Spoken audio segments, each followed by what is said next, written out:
MasterChef Indonesia Season 10 segera.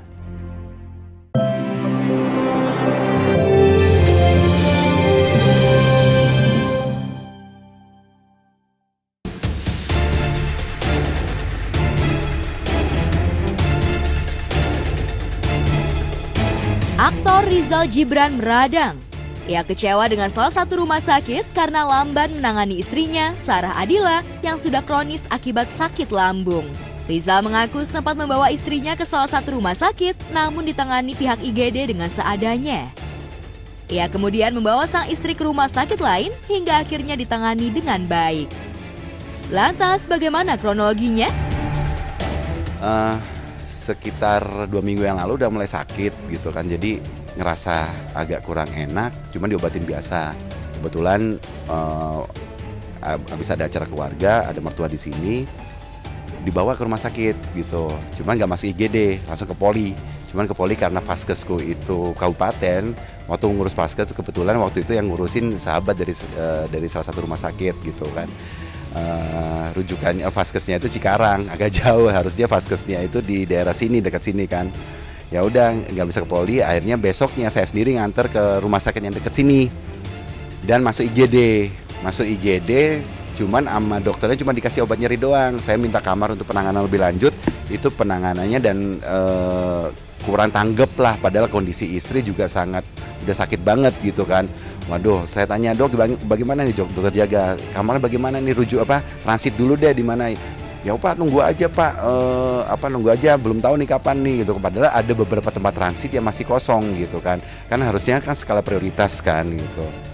Skala prioritas, ya saya agak sedikit sebel juga kok masihnya kelas rumah sakit itu cukup bagus, kok lambat gitu kan.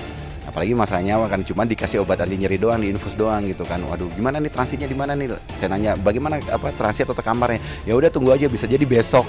Itu padahal sore itu kejadian, habis Isya lah. Tunggu aja besok bisa dapat tempat transitnya gitu, atau besok siang loh. Waduh, kalau gitu duduk di kursi roda sampai besok. Wah, nggak bener nih gitu kan. Ngomongnya kayak gitu nggak bener lah gitu kan. Masa orang sakit hanya di kursi roda. Akhirnya keputusan saya ambil, saya bawa pulang. Malamnya agak mendingan, besoknya baru saya ke tempat vaskes, langsung dirujuk di salah satu rumah sakit yang dekat dengan vaskes saya itu gitu. Penanganannya bagus, cepet, langsung masuk IGD, dokter jaganya langsung atensi, langsung masuk ke langsung masuk ke ronsen, langsung ambil urin, langsung cek darah juga. Dan gak lama kemudian dokter spesialisnya langsung datang, langsung dapat kamar, bagus. Padahal dia tuh grade C ya, grade C. Tapi penanganannya sebenarnya sih kita nggak bisa ngelihat grade A, grade B, grade C gitu kan. Namanya pelayanan publik, baik lagi ke pelayanan gitu kan, baik lagi ke manusianya. Bagaimana kita atensi kepada pasien. Saya lihat justru yang rumah sakit yang saya datengin ini bagus banget gitu kan, cepet. Terus hari pertama, hari kedua, hari ketiga, hari keempat, hari kelima, hari keenam itu cuman sakit, malam sakitnya saya kan kurang tidur, sakit malam jam berapa, saya panggil suster, terus susternya sih masya Allah itu terus kontrol itu karena memang ruangannya deket banget berhadapan sama ruang jaganya ya, ruang susternya. Sakit lagi, dokter jaganya juga selain dokter spesialisnya itu datangnya tuh sehari sekali atau sore biasanya ya, tapi malam tuh dokter jaganya tuh selalu kontrol terus gitu. Jadi nggak diserahin ke suster aja, jadi dokter jaganya tuh kontrol terus.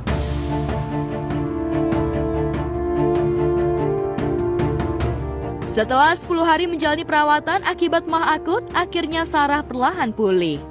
Namun karena khawatir, Rizal tetap melakukan perawatan di rumah dengan kontrol dokter. Istri alhamdulillah sudah mulai perlahan-lahan sudah mulai membaik ya. Cuman kemarin hampir 10 harian saya cukup panik sih menangani kesehatan istri ini gitu. Saya monitor terus, di rumah juga ada yang jaga gitu kan. Kalaupun saya juga keluar rumah, di rumah saya kan juga dilengkapi sama CCTV yang saya terkoneksi dengan gadget saya gitu kan. Jadi saya bisa pantau, dia juga telepon juga kalau ada apa-apa. Jadi saya sebenarnya kalau keluar rumah juga nggak begitu lama, langsung cepat balik sih untuk kontrol gitu. Rizal sendiri mengaku jika sang istri kerap terlambat makan karena menunggu ia pulang. Akibatnya Sarah sering mengalami sakit di bagian lambung hingga imun tubuhnya berasa di titik terendah. Jadi sebenarnya istri ini pernah dulu sekitar 6-7 tahun yang lalu itu pernah kena usus buntu gitu, udah dioperasi dulu ya. Nah terakhir-terakhir ini mungkin karena saya ini kan nikah baru nih gitu kan. Nah jadi istri tuh terkadang suka nungguin saya makan, suka telat makan. Karena saya kan kadang-kadang kalau makannya suka telat karena kan kesibukan gitu kan. Saya telat makan, ingin ngikutin. Jadi kadang-kadang nggak mau makan kalau sebelum saya makan gitu. Tapi saya suka ngasih tahu jangan, kamu makan aja dulu gitu kan. Terus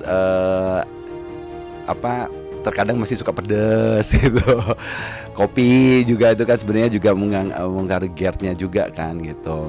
Jadi kata dokter nanti saya kasih tahu sakitnya ada tiga masalah lah ya.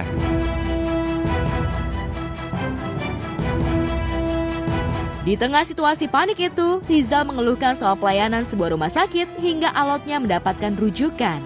Lantas benarkah karena kecewa, Rizal sempat terlibat cekcok dengan pihak rumah sakit? Benarkah Rizal akan memperkarakan ini ke jalur hukum? Ini kan apalagi pelayanan publik kan gitu. Pelayanan publik harusnya apakah orang harus sampai kondisi sangat kritis baru dapat perhatian? Iya, dari rumah sakit tempat kita yang si Sarah ditangani ini cukup bagus dan mereka sudah sebar tuh ke seluruh rumah sakit tuh gitu untuk rujukan gitu. Ya alternatif salah satunya adalah keluar dulu gitu baru masuk rumah sakit yang ada IGD-nya atau yang ada teknologi itu. Cuman saya pada saat kemarin nggak berani main cabut keluar dulu gitu kan karena kan itu harus dibawa pulang secara mandiri. Kalau ada apa-apa di tengah jalan kan ya saya bukan dokter gitu kan, ngeri kan. Jadi memang harus dirujuk lewat rumah sakit ke rumah sakit dengan ambulan dengan penanganan medis yang masih terjaga gitu. Di rumah sakit kita tempati itu juga sudah melakukan prosedur, cuman di tempat rujukannya itu katanya ya prosedurnya begini prosedurnya. Itulah kadang-kadang kok terlalu banyak berbelit-belit dengan prosedur gitu kan. Pertanyaannya adalah ya apakah ya nggak tahu ya. Kalau bisa dipersulit kenapa dipermudah gitu kayaknya ya.